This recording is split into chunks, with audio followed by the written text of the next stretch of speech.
All right. Welcome back, everyone, to the Mental Health Evolution Podcast, where we are talking about how the landscape is quickly evolving in the mental health industry. And today we are joined by Dr. Lisa Riegel, a leadership strategist, researcher, and author who has spent more than 2 decades helping schools, organizations, and leaders understand one powerful idea: that real lasting change starts in the brain. Lisa is the creator of NeuroWell Framework and the 8C Commitment Framework, two approaches that translate brain science into practical, actionable strategies for building cultures where people feel engaged, supported, and capable of growth. She has worked with school districts, healthcare organizations, and leadership teams across the country. And she is the author of several books, including her most recent Aspirations to Operations, A Leader's Guide to Making Transformative Change Stick. Her work is grounded in a simple but important insight: most change efforts fail not because people do not care, but because the systems and environments around them are not designed with the brain in mind. And that is exactly what we're going to dig in and explore a little more today. As always, before we talk to our guest, we're going to bring up some relevant articles related to our guest topic today. These may be helpful for listeners who want to learn more about this topic and dive deeper. All articles will be linked in the show notes, so you can reference them later if you'd like to as well. The first article that I'm referencing is called "Stanford Researchers Investigate How the Brain Changes with Different Learning Experiences." This from the Stanford Graduate School of Education. And researchers at Stanford's Graduate School of Education partnered with a local school to study how educational experiences actually change the brain's neural circuitry in real time. Working with students from kindergarten through 8th grade, they found that specific school experiences shape and tune the brain's circuits that are foundational to reading, math, and attention. These research points there we go, Lydia. The research points toward a new model of educational neuroscience, one that moves beyond labeling students by performance level and toward understanding why they struggle or succeed at a biological level. The next article is called "7 Workplace Challenges for 2025." And this is Gallup's research finding that U.S. employee engagement hit an 11-year low in 2024, with overall employee satisfaction also returning to an all-time low record. The report identifies a widening gap between how managers think they are leading their teams and how employees actually experience that leadership, with 50% of managers saying they give weekly feedback while only 20% of employees agree. The findings make a clear case that change and engagement cannot be driven by strategy alone, which is precisely the problem that Lisa has built her career around solving. And lastly, an article, or actually a book, I should say, by Dr. Lisa Riegel, "Aspirations to Operations, A Leader's Guide to Making Transformative Change Stick." And that brings us here to our guest, and she introduces the 8C Commitment Framework in an operational and strategic approach she has refined over nearly 2 decades of working with organizations. The book is grounded in brain science and built around a central argument: leadership training too often inspires people without giving them the tools to actually follow through. And again, real change requires aligning the brain, the people, and systems all at once. That does not sound like a small task, Lisa. I'm ready to dive into this. So she's here to walk us through this a little bit in practice. So welcome, Lisa. Thank you. Thank you so much for having me. Of course. So I would love to hear, as we get started, just a little bit about you. How did you get interested in this specific type of work? Where did this kind of neuroscience and being able to integrate that with leadership and how to best support people in the workplace and in the school systems and organizations kind of come to be for you? So I have a very crooked career path. I graduated, my first degree was in English literature. So I ended Mm. up, so I was studying the psyche of characters, right? But when I graduated, I ended up in sales and because there wasn't really a clear pathway out of English literature. And I was selling all kinds of, Indeed. yeah, I kind of took what I could get. And so I worked in several different tech sale companies. So I worked for the company that it was the technology prior to OnStar when the startup had it. And then I worked with Oh. a company that was sold automatic greasing systems for semis and off-road construction equipment. And then I worked for a human resources company. I worked at these different companies. And so I had lots of different examples of leadership.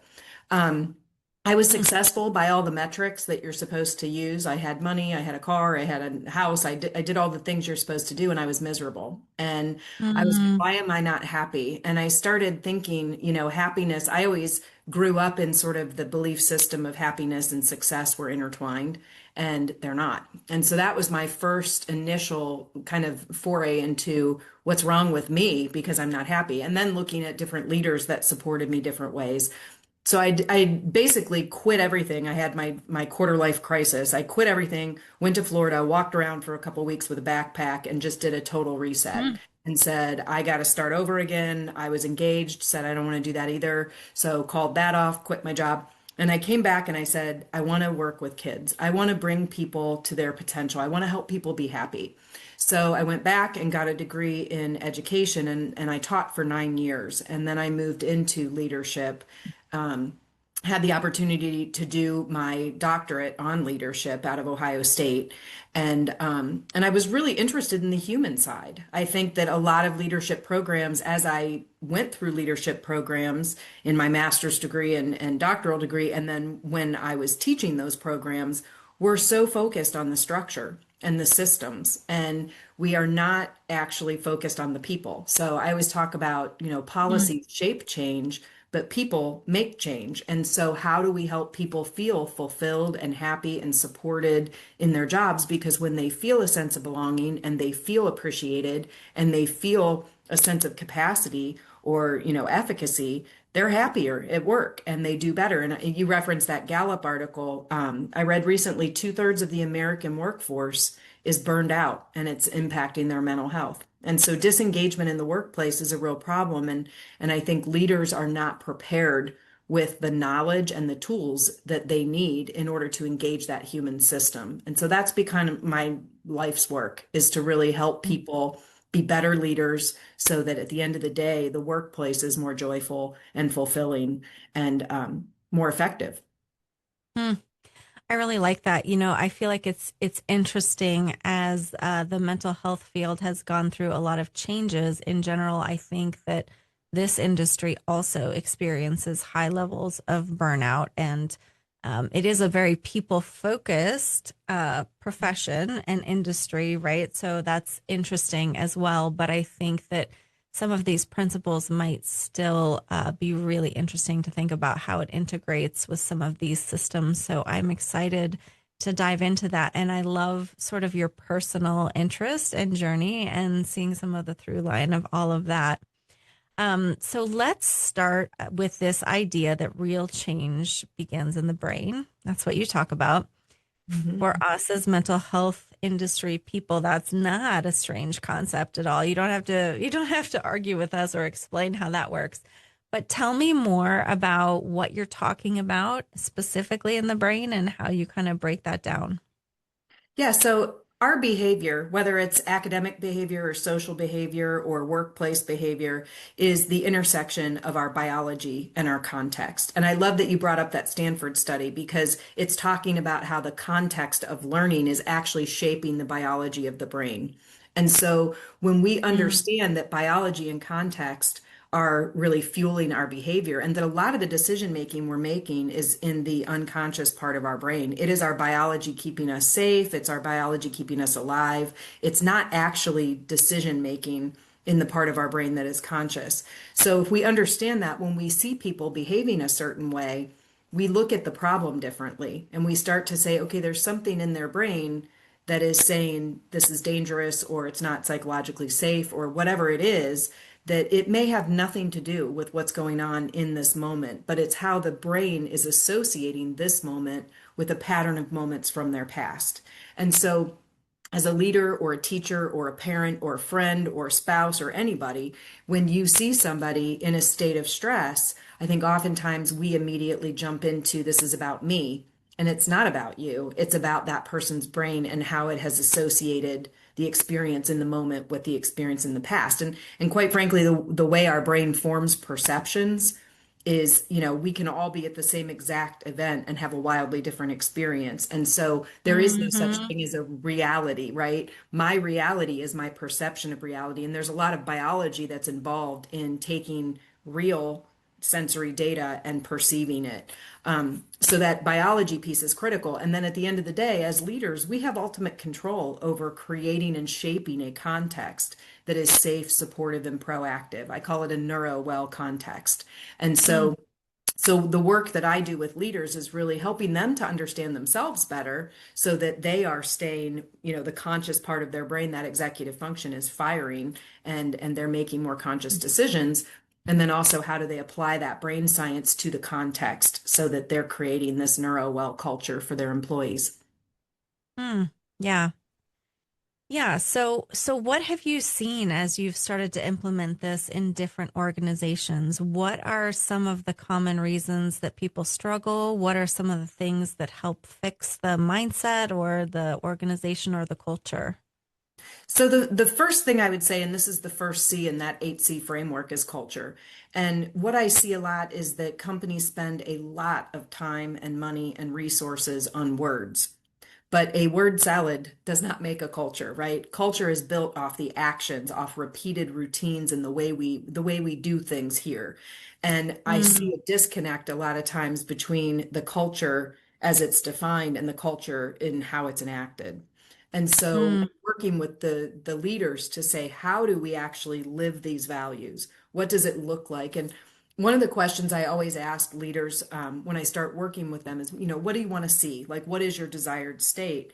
And then the next question I say is, well, what do you see or what do you hear when that desired state is happening? And you would be amazed how few can actually answer that question. They get and that's where like aspirations to operations comes in. You have ah, aspirational training, you have aspirational leadership, but you don't have operational leadership of how to take that dream and turn it into a reality.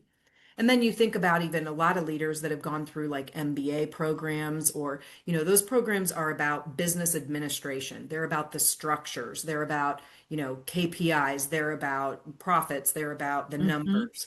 They don't have a good string of classes about the people, the human system. So you end up with a lot of leaders that have a lot of technical competencies, but they don't have those interpersonal ones. And I would argue that as AI becomes more and more mm, integrated into our systems, anything that's algorithmic, AI can do faster and more efficiently than we can. And so when you start to look at even the leadership training that we currently have, it's teaching you those algorithmic processes, right? You want bigger profits, you want a bigger customer base. Here's the steps you take to get there. That knowledge and that skill is going to become less important in the next 10 years because we're going to have AI do it for us. So that mm, human system is going to become ultimately so much more important for effective leadership. mm. Yeah, that's a lot of good thought process there, I think. What are some of the gaps that you see with leaders and the human interaction? You mentioned kind of training around systems and processes, but as you start to teach your framework, are there any specific barriers or challenges or mindsets that you find that are difficult or hard for people to embrace a different way of doing things, I guess, is what I'm asking. Yeah, I think it really starts with some self-discovery. So if you have leaders who are not willing to be self-aware of their own brain and how it operates and how it processes, because we have an identity. If you're a leader in a company, you have a certain set of beliefs about what a good leader is. And I always laugh because when I was teaching leadership courses, one of the assignments that we had to give the students was to write their leadership platform. And I always thought that was a really dumb assignment because your leadership platform should be like one sentence. I lead in a way so that others will follow, right? So your leadership platform, if you're a good leader, then that means you know your people and you can support them and you can communicate with them and you can rally them so that they will follow.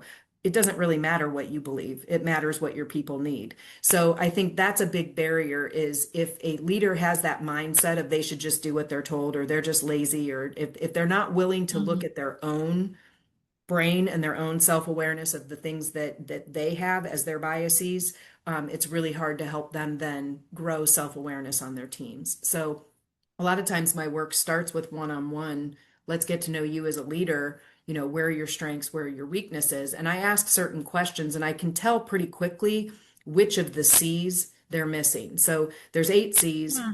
The first one's culture.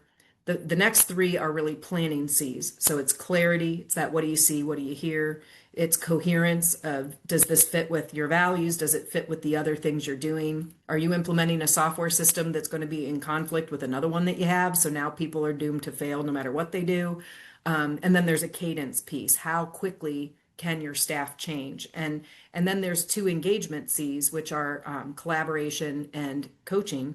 And there's Mm. two sustainability C's, which is communication and celebration, which oftentimes is one of the weakest C's for leaders. But I'll hear leaders say things like, well, my people just hate meetings. And I'm like, people don't hate meetings. They hate dumb meetings. They hate meetings with no purpose, right? So that to me tells me right there, we're going to work on how you structure your meetings. And one example of that is Mm. like I've sat in, some companies do like the huddle meeting once a week. There's half the people on this meeting that have no reason to be there. And I was actually traveling with my Mm. neighbors, and they had a company that did these huddles, and we were in a different time zone. So we were playing euchre, having dinner, and they would just put the huddle on in the background. And I was like, "Do you guys need to listen to this?" And they're like, "No, it's the dumbest meeting ever." And they're like, "We'll get on for like 15 seconds, and that's all we need." And I was like, "Okay." Mm. So we stopped playing cards. They did the meeting. They came back. We played cards. We ignored the rest of the meeting. So yes, people hate those meetings. So some of it is really the nuts and bolts of structuring so that people feel autonomy and accountability and some empowerment. So that's kind of the sort of structures that I work with leaders on improving. Yeah, I like that idea. I'm curious as I hear you talking about this, do you find any differences based on the size of organization? Yes. Yeah. The bigger the organization, the more important it is to really define I always talk about it like a highway. Like the senior leadership in any organization gets to decide where the highway's going. They pick the destination, they pick, the route they're going to take to get there. But then they have to decide how wide or how narrow are we going to make the guardrails. And I think that oftentimes in bigger companies gets really, really fuzzy. And so figuring out like Mm. where is our autonomy for decision making and where are those guardrails and then having your management leadership, at the manager level to really understand that because I've been in so many meetings before where the manager's trying to explain to somebody, hey, here's the decision that was made, here's what we need to do, just trying to clarify expectations with a directive and the meeting divulges into we shouldn't have been doing this, why are we doing this, and trying to deconstruct Mm. basically the decision that's not theirs to make, and it creates a negativity in the culture, it creates disengagement. So having really clear boundaries of at each level what's the autonomy at that level, but also what is the Mm. accountability at that level. And so when you're able to do that, then you have a system where if I'm doing within the bounds of what I have autonomy to do, and I know that I'm going to be celebrated for it because accountability doesn't have to be a bad word. I mean, it can also be like we can celebrate, look, we said we were going to do this and look at it, we did it, right? Good. Yeah. And so if I have those two things clear in my mind, then at the end of the day, I can get in my car and say, I did a good job today. But if everything's fuzzy and I don't know if I'm stepping on somebody else's toes or I get super creative and then I get, batted back down, then I get in my car and I don't feel good. And so to me, that those structures of understanding with clarity, what are we trying to accomplish here? And then also understanding that balance of autonomy and accountability can make a big difference in engaging the humans in the system. Yeah. Yeah, I think that's very, very true from what I have seen in organizations that I've been a part of. Um, and having that clarity and having those clear boundaries, and even just as you're talking about, like, whose decision is it? And understanding, like where you say those guardrails and where are the freedoms and where aren't they? Mhm. And that's how the system is designed. But that Right. clarity, I do find that a lot of people that are upset in a job, it often can be lack of clarity in that Right. way. Well, and then they start to fill in with assumptions. He doesn't like me, or they never appreciate me. And the reality is, it's a clarity of intention or a clarity of structure. One thing I teach leaders is there's four different types of talking, and we need to be intentional about that because so much of the disengagement happens in a poorly run collaborative space, right? So the example of like a decision's been made and we just need to understand what that means for us, that's a directive. And so if a leader starts Mm, with, hey, I have some directives, these are decisions that have been made on high. Here, the purpose of this conversation is to clarify how this impacts us. Then there's dialoguing. Dialoguing seeks to mm, understand. And dialoguing is like a brainstorm. Nothing's wrong. Let's just figure out all angles of the issue. Let's think of intended and unintended consequences. Let's just get it all out there in a big, messy, brainstorm. What I see happen a lot is you've got, one person in the group, maybe an extrovert who's a loudmouth or somebody who has an informal power in the group, says mm, their opinion, everybody shuts down, and then they're like, okay, well, I guess that's what we're going to do. And the other people in the room know it isn't going to work, but we don't actually seek to understand the issue because the leader isn't facilitating it as a dialogue.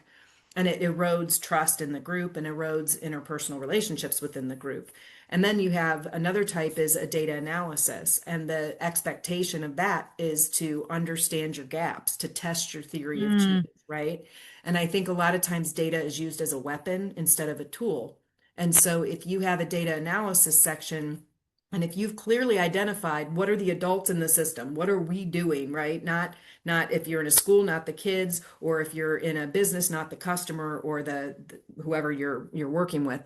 What are we doing? What do we have control over doing? That's your theory of change. And so then the data serves to say, did our theory of change work or not? Versus you guys didn't produce well enough, right?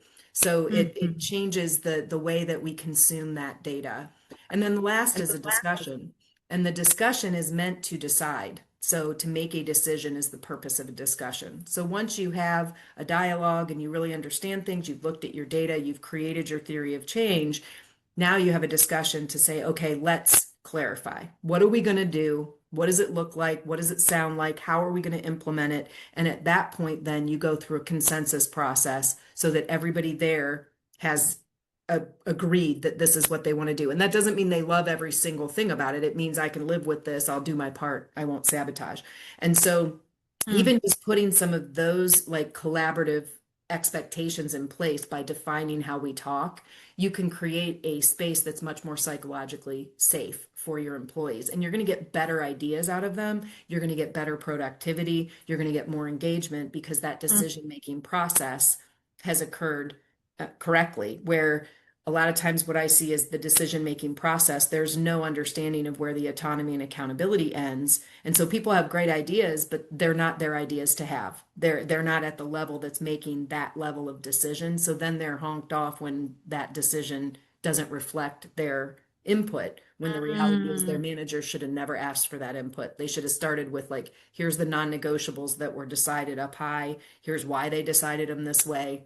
This is our work. This is our playground to design. mm. Yeah. Wow. I just love that. That makes a whole lot of sense. And then do you see that lack of defining the type of discussion and how things are communicated is a piece of burnout, or what would you say when people are talking about work burnout and expectations, like in that Gallup poll of leadership feedback and all those things, where do you think all of that starts?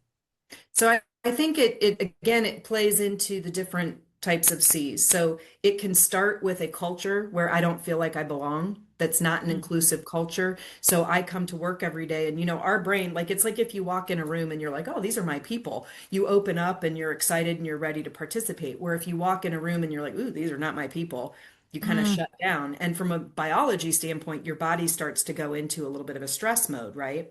So if you're going into work every day in an environment where you don't feel that sense of belonging and collective identity, then that's your first problem. The second problem is really those planning C's. I don't know what you want from me. I cannot make this change this fast. It doesn't make any sense to me. Or you've asked me to do something that literally contradicts something else you're asking me, so I'm failing either way. So sometimes it's a mm, performance clarity issue.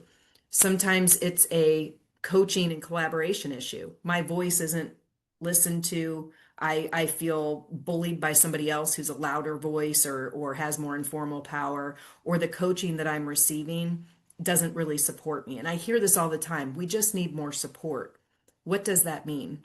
And oftentimes they can't actually define what that means. They just don't feel like their manager mm. appreciates them or supports them. And that usually is a cry for either we don't make decisions together, my voice isn't heard, or it's I don't even know what you want from me and it changes every day. And then the sustainability is the communication, which can erode any of these C's, or it's also the celebration. And I think that's a big one. My dissertation actually had a whole component on celebration and leadership, and leaders can have very high expectations and forget to celebrate, or they do these big kind of everybody, we brought you in lunch because you guys are awesome. Well, that's not an authentic celebration. That's lunch. And people appreciate it. But like when you create an actual strategic celebration program that's tied to your expectations, you actually build Mm, collective efficacy on your staff. And when your staff has collective efficacy, they have trust, they have a sense of accomplishment, and they work harder, they work more productively, and you get more out of them, and they have less burnout when they're working as a team in an effective team. So I think yeah. each of these C's plays a role in that burnout. And I think again, it starts at that leadership level of being a self-aware, self-regulated, self-controlled leader. And you can't be in control if you're not self-aware and self-regulated. So it really does start in the brain. Those three things, though, Lisa, I think are so true, but that's a big lift, Mhm. It is. right? You know what though? It doesn't have to be. So like I work with leaders on, simple things they can do. They don't have to go to weekly therapy for 2 years to uncover who they are. There's little things that they can do on the surface that can help them understand their brain better. And then to understand why their brain functions that way, they might want some therapy or some, real Mm, exploration into their past and their patterns. But like my mhm, role, because I'm not a therapist, I go in and really work with them on let's uncover the patterns. And then you can decide whether you like those patterns or not, or whether you need to really process why they're there. But understanding how the brain works, understanding how our body feels, I think that people don't have good mind body connection, and they don't mm, know how they feel when they are angry, or when they are feeling like they don't belong, or when they're feeling joy. So some of what I do is I do exercises with people to develop their own mental health self-care routine that is really about like one of the things I tell them is set your timer for a half an hour when you're at work. Every half hour when that timer goes off, just take a pause. Take a couple deep breaths, maybe do a vagal nerve exercise, maybe rub your neck a little bit, stretch, stand up, look out the window, whatever, for like 90 seconds, and then sit back down and get back to work. And you do it every half hour. If you set your alarm like that for after a couple weeks, your body's going to learn every half hour, I'm going to crave a deep breath, or I'm going to crave. And so like I've done this for years, and at this point, about every half hour, I notice myself just like rolling my wrists, or I take a deep breath. It's unconscious at this point, but it keeps my baseline stress level down mm. so that I am regulated, so that when something comes at me that is going to be stressful, I'm not already at a 3 or 4 and this is going to shoot me into the stratosphere. Yeah, So there's a yeah. lot of simple routine type things that people can do to help build some of that. Hmm. Hmm. So, as we are nearing the end of our time in this conversation, I'm curious, what do you think is the most important thing for leaders, and maybe specifically leaders in the mental health space, since that's who we're talking to know, to do, to embrace today? If you could just sort of pick out one thing that would be useful or helpful. I think the most important thing is that when we see people out of control, we are not talking to that person. We're talking to an unconscious part of their brain. And I think we oftentimes make assumptions that people know what the right choice is and are choosing not to do it.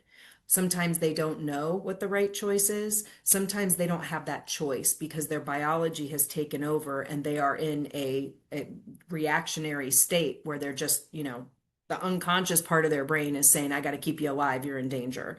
And so I think by just understanding that any behavior is biology and context. And so when we see behaviors, looking at them through that lens to say, this may have nothing to do with the reality of what I'm experiencing right now. And so it gives you a little bit of grace and space and empathy for people when they're out of control instead of having conflict and being angry with them. And then I think the other piece is we have so much power to shape a positive context. I tell people all the time, the solution to pollution is dilution. And we have a lot of negative filters, biases, beliefs in our brain that impact the way we see our reality and the way we perceive that and the way we perceive others. And so if we have all these negative filters, the way to counteract them, we can't necessarily remove them, but we can add more positive ones. So the brain goes, well, there's some bad, there's some good, but I still need the thinking part of the brain to weigh in to help me know how to react. Because if all we have is the negative, then that limbic part of the brain that's there to keep you alive and safe takes over. Hmm. Hmm. That's great. Well, Lisa, thank you so much for being our guest today. It was great to hear about your book and the way that you work with leaders in a way that supports neuroscience. So thank you for that. I love especially your pieces on the mind-body connection. Yeah. Well, thank you so much Yeah, for having me. And if people want to link with me on LinkedIn, please don't hesitate. I love to hear feedback and have coffee chats with people who are just interested in the work that I'm doing and want to share what they're doing. awesome. Well, we will be back next week to discuss more issues relevant in the mental health care community. Thank you for listening, and bye for now.